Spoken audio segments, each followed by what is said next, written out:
Next on Max TV, we take a look at Hatton Malignaggi, we take a look back at Lacey Taylor, and we have news and notes. Coming up on the next round. And welcome to the next round. Steve Kim joined as always by the editor-in-chief of Max Boxing, Doug Fisher. A jam-packed show. We begin round number one, a matchup at the Las Vegas MGM Grand. Junior welterweights in action. It's the return of Ricky Hatton at 44-1 taking on Malignaggi, who brings in a mark of 25-1.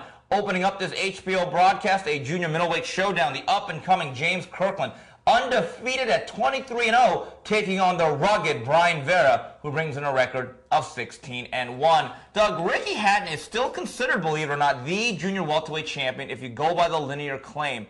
Where does this fight really stand in terms of the hierarchy of the junior welterweight division? Well, there's not much of a hierarchy at 140 pounds, Steve.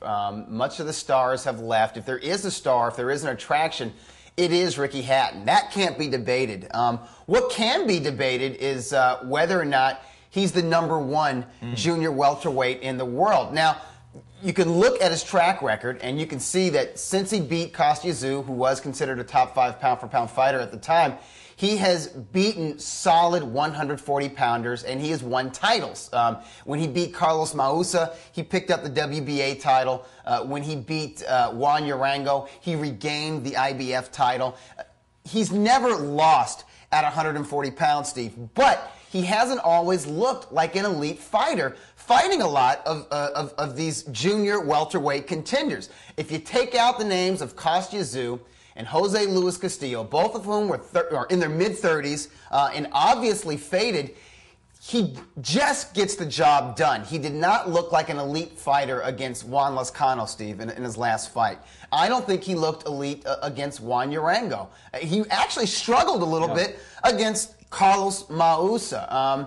However, I'm going to say he is the #1 140-pounder for right now, even though he hasn't always looked so, Steve, just based on his longevity and his track record. Right underneath him, I would put at #2, I would put the WBO title holder, Kendall Holt. He has the kind of height, reach, size, speed, and power that I think Ricky Hatton can only dream of. But even he, Steve, is an erratic performer. At #3, I'll beat the guy who has a controversial stoppage victory over him, and they will fight again next month.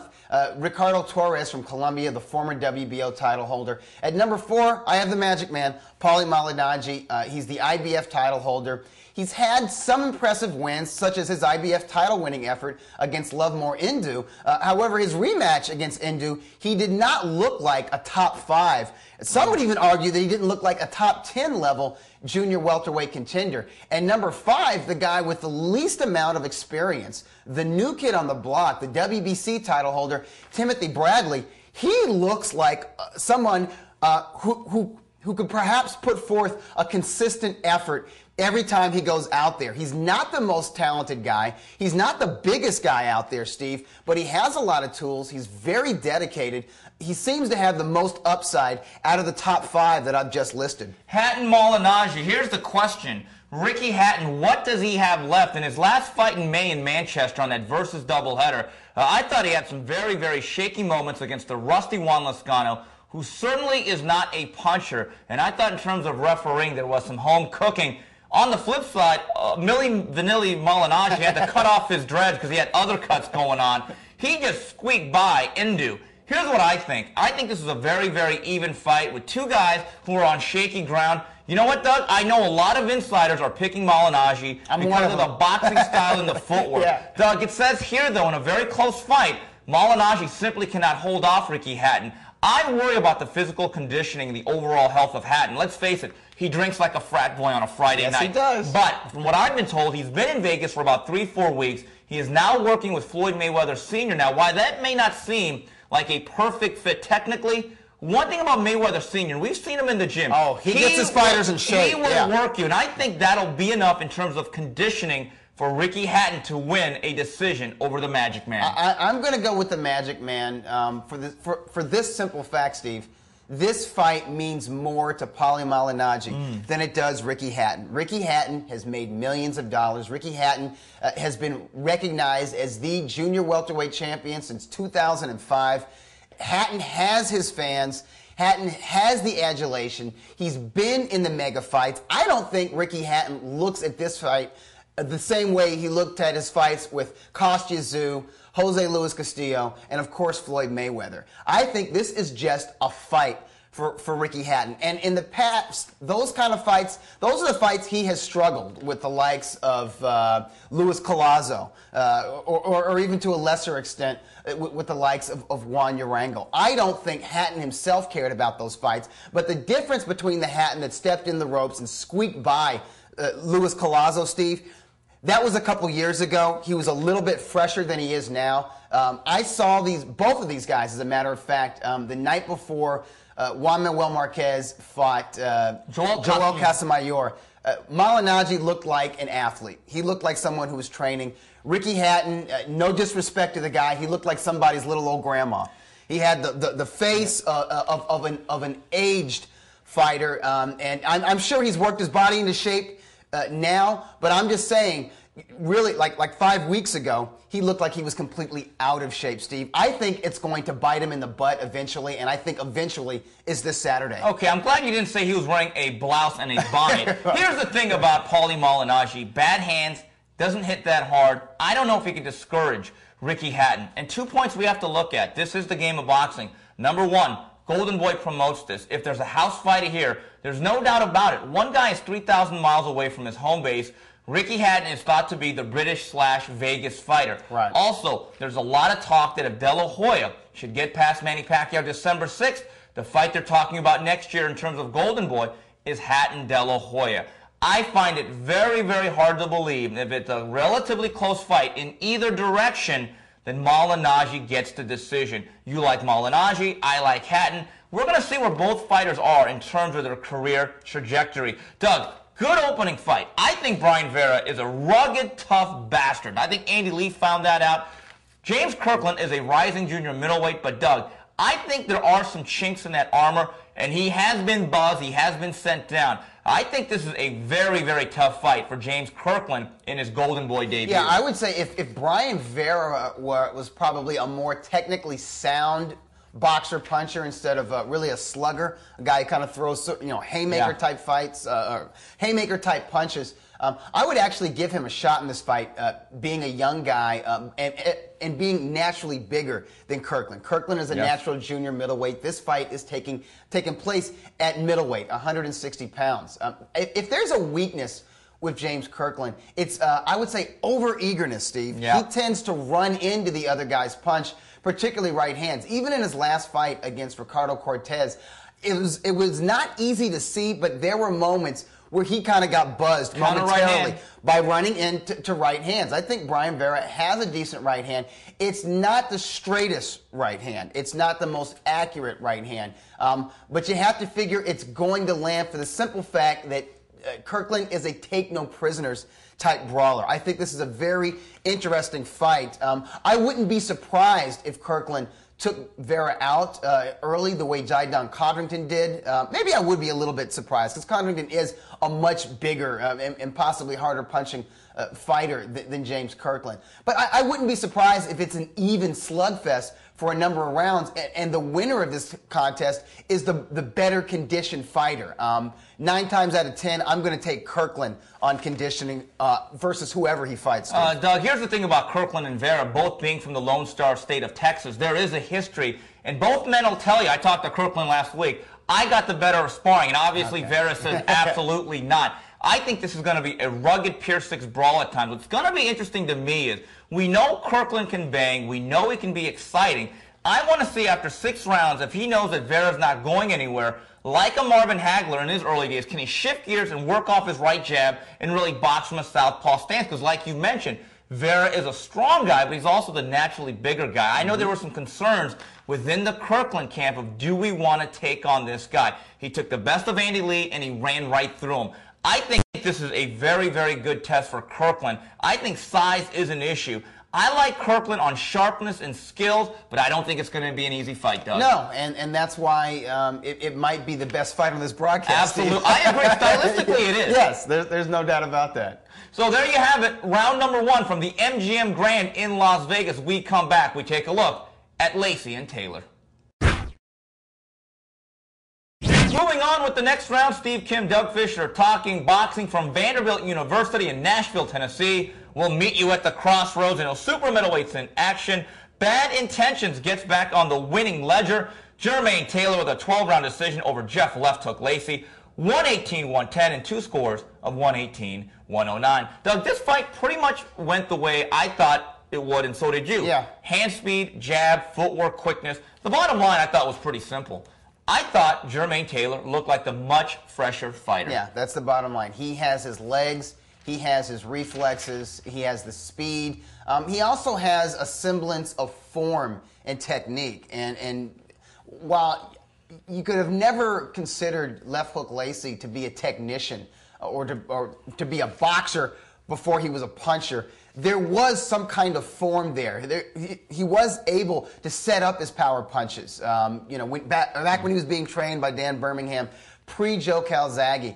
I don't see that now. I see a guy who just relies on his aggression, his size, and his physical strength. There's very little technique to his punches.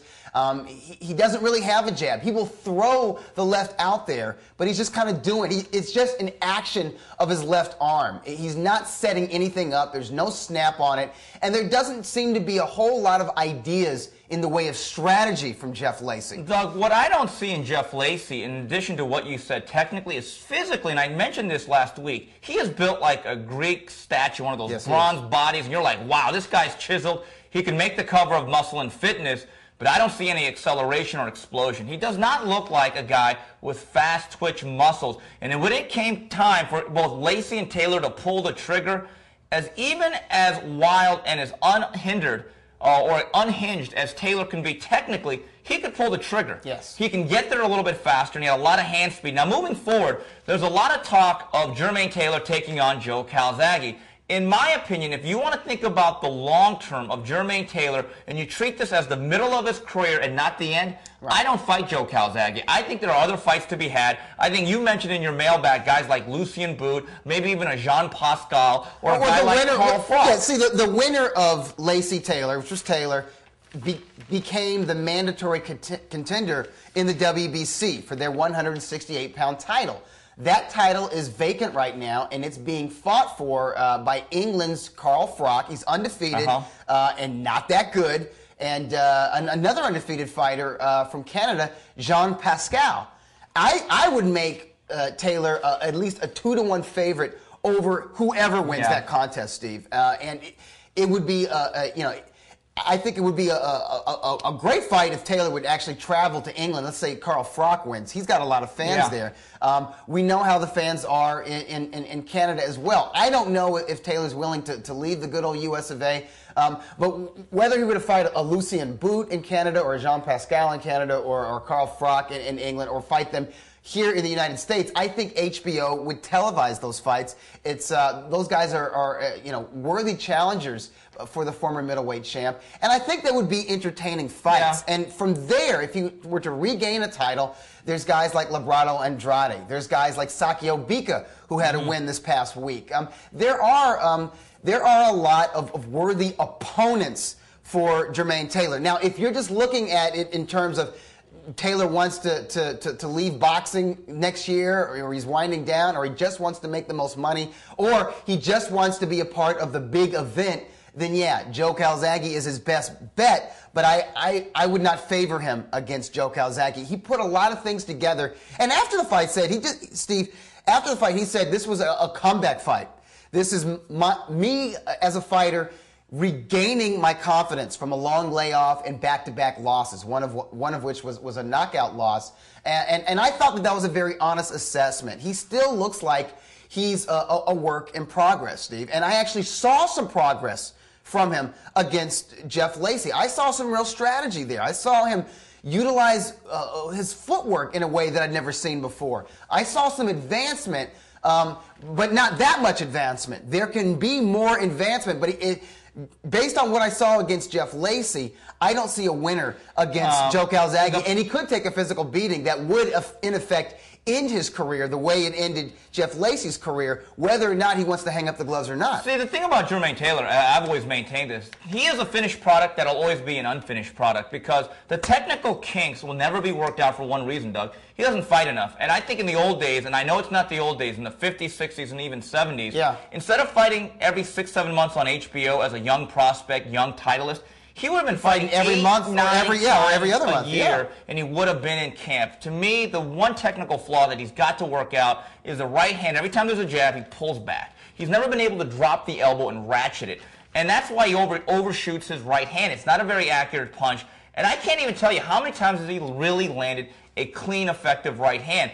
I think that is a byproduct of being a fighter that's been on HBO, perhaps a little bit too early and often for his own good, who will always be a flawed technical fighter. Now, on the flip side, Jeff Lacey still has a name, still has a good-looking record, but I hate to tell you, at this point, I think he's nothing more than a very well-muscled, well-known name opponent. Yeah, he becomes a stepping stone for the likes of Andre Ward, Andre Jarrell. Yeah, you know, maybe a comeback opponent for Labrado Andrade. He becomes the B-side, a high-profile B-side, if you will.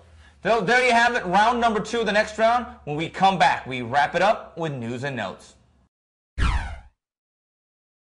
And we wrap things up here on the next round. We go to news and notes. We take a look at the fight review. Tuesday in Hollywood, Florida, Glenn Johnson, TKO on 4 over Aaron Norwood. Thursday night on Versus, it was the return of the contender. Sakio Bika blows out Peter Manfredo Jr. in 3, and Grady Brewer with the 10-round decision over Cornelius Bundridge. Friday on Telefutura, Raul Martinez blows away Victor Proa in 1. Then Saturday in England, David Haye Maker, the TKO in 5 over Monty Barrett. Doug, Bika Manfredo, I got to give Bika credit. I thought he'd win the fight and get robbed. Guess what? He didn't even let it get to that point. Yeah, see, and I know that Manfredo had hometown advantage, but that was his only advantage. Yeah, until the fight started.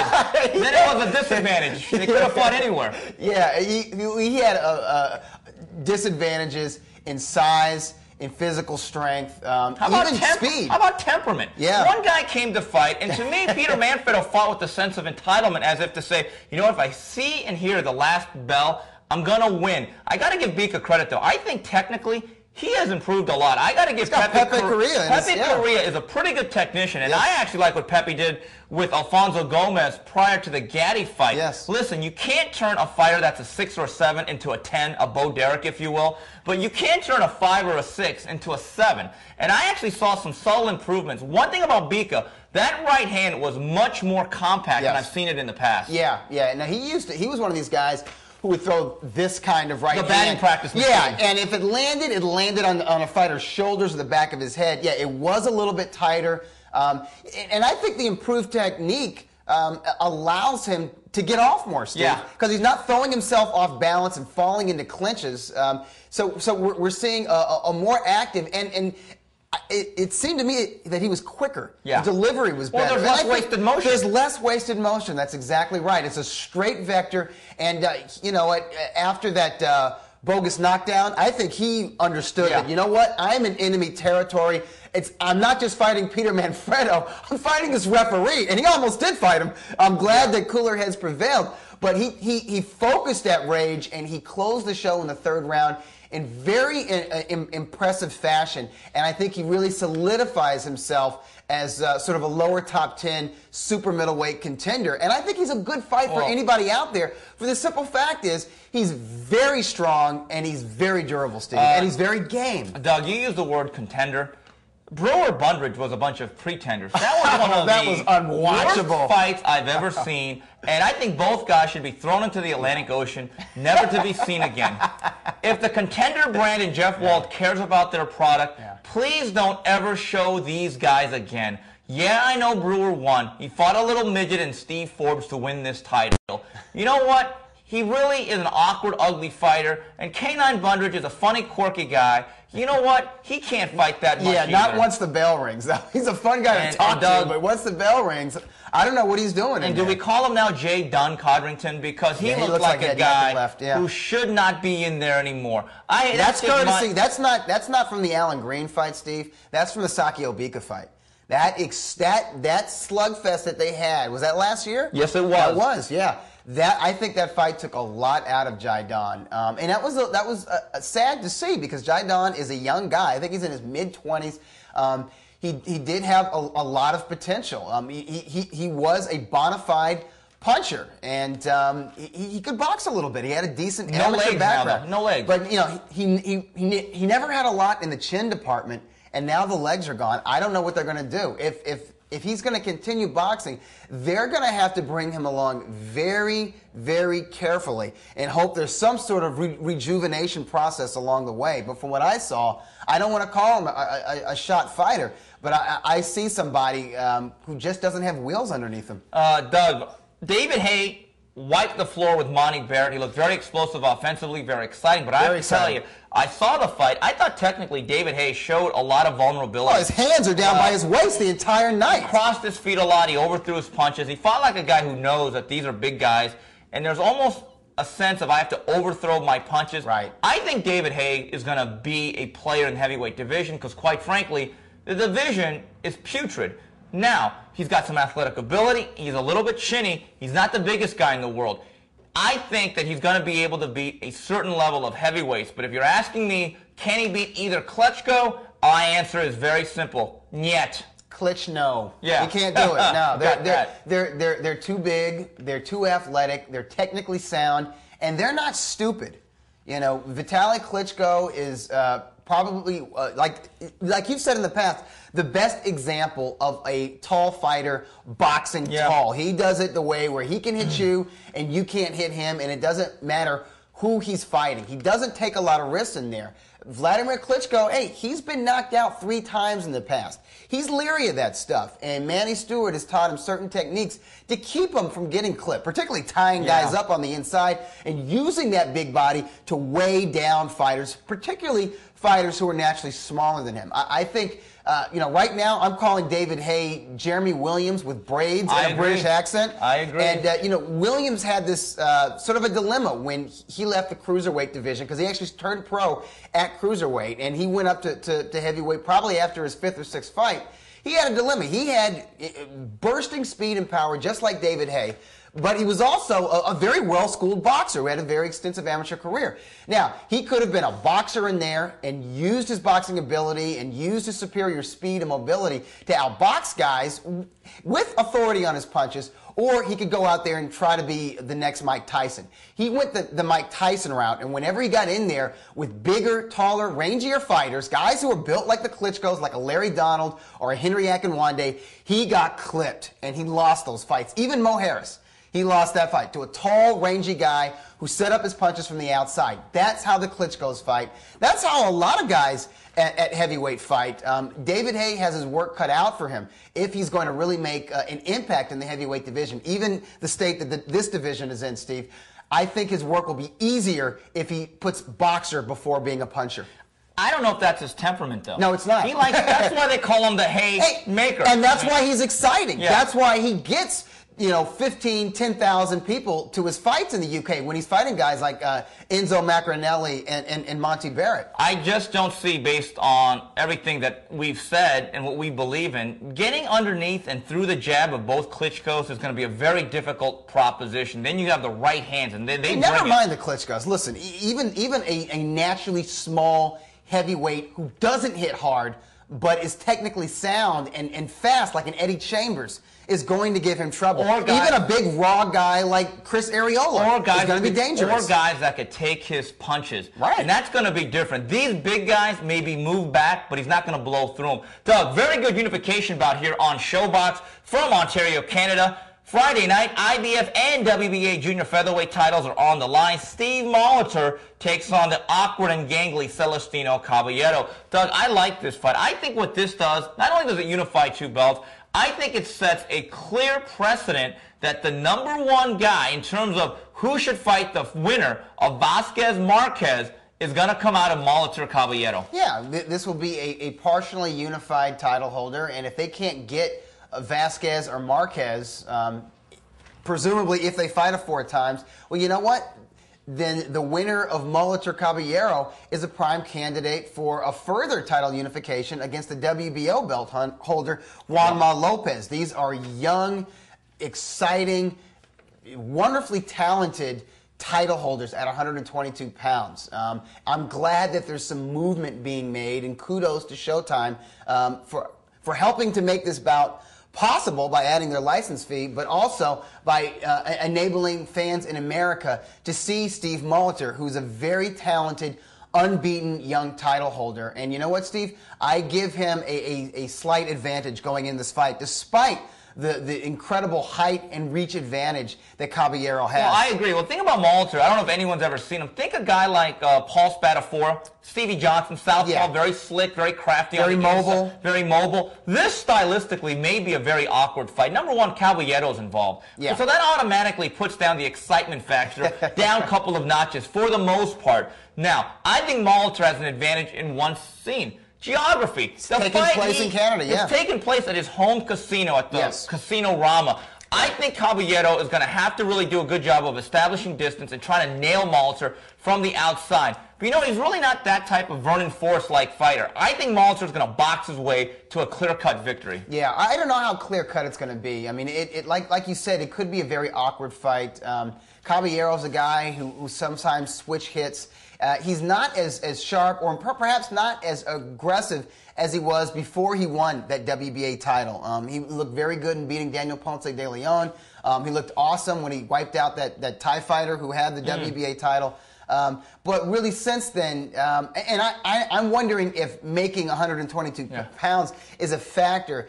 He's been more or less of a guy to kind of just sort of be like an octopus, kind of just like mug guys. The last time we saw him, he struggled against Jorge La Cierva. He may have been losing that fight for about two-thirds of that bout. Taking a look at some final tidbits as we wrap it up.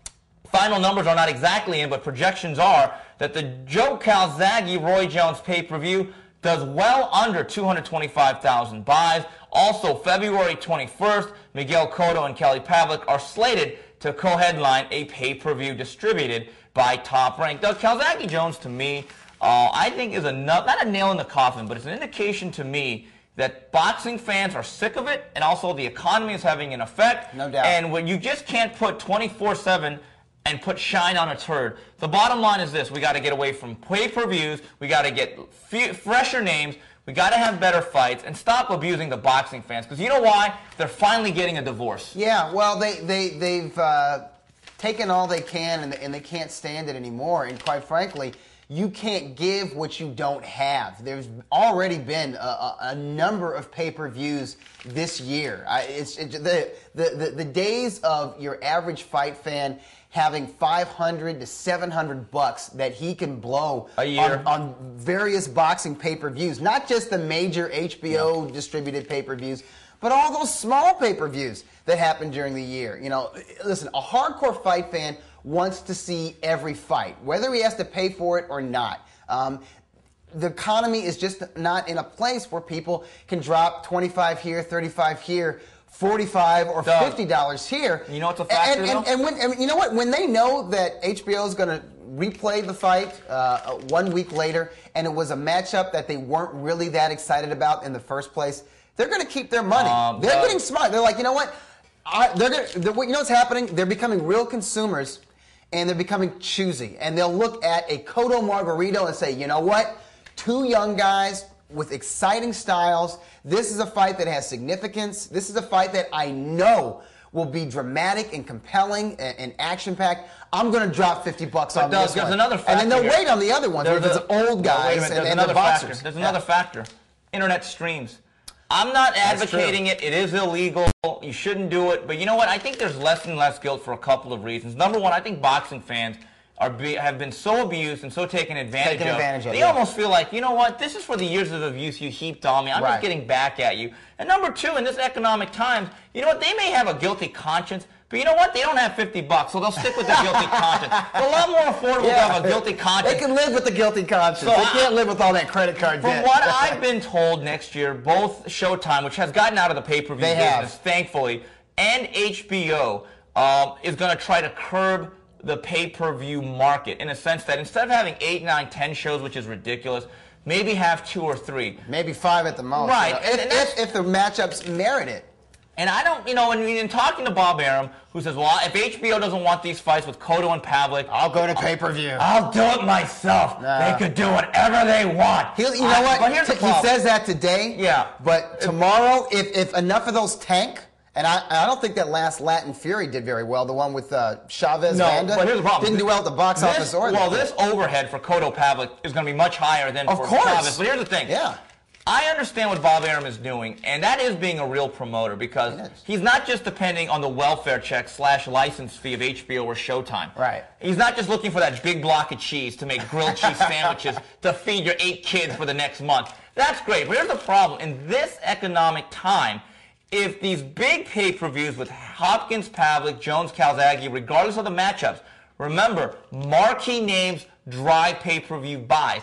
But when you have Cotto in there against maybe a Michael Jennings, and and you take a look at Pavlik maybe fighting Marco Antonio Rubio, and you're still going to charge $34.95 to $40, that is still a tough way to do business. It is. And they'll find an internet stream. And that's the sham of it all. I think boxing is in a very precarious place in a sense that TV outlets are drying up, the licensing money is going down. But you know what? I think it's the first step to real recovery of this business. I've said it ad nauseum the last 5 years.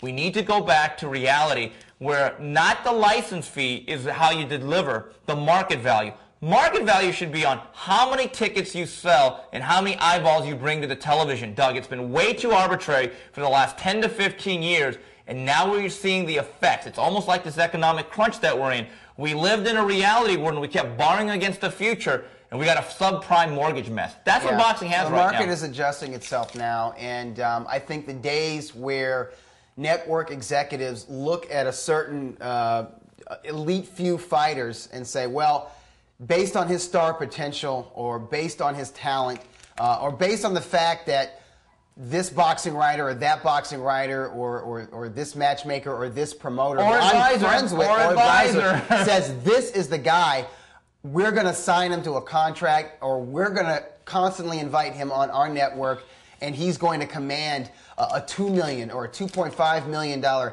payday even though he can only draw 1,000 fans to an arena. Meanwhile, the budget for the entire year is being dried up for, number one, perhaps more entertaining fighters, perhaps more compelling matchups, and perhaps fighters who actually put butts in the seats. Those days, I think, have to end. And I think what's happening now, towards the end of this year, it's going to force the hand of folks to really sort of pull back a little bit and like, you know what, when we really open up this checkbook, it's going to be because we know we're going to deliver in the programming department, and we also know that that there's going to be money made from the fans that this fighter attracts to an arena or the ratings that this fighter attracts. We're going to find out who are the booking agents / television packagers are, and we're going to find out who the real promoters are. Right. And the promoters are not the bad guys here. There's a certain sanctioning body that has ruined this sport. And let me give you a hint. It's not the WBA, it's not the WBC, it's not the IBF, it is not the WBO. But they do have three letters. I'm just going to leave it at that. Well, anyway, that's it for this week's edition of TNR on behalf of Doug Fisher and the rest of Max Boxing. Till the next round, goodbye, everybody.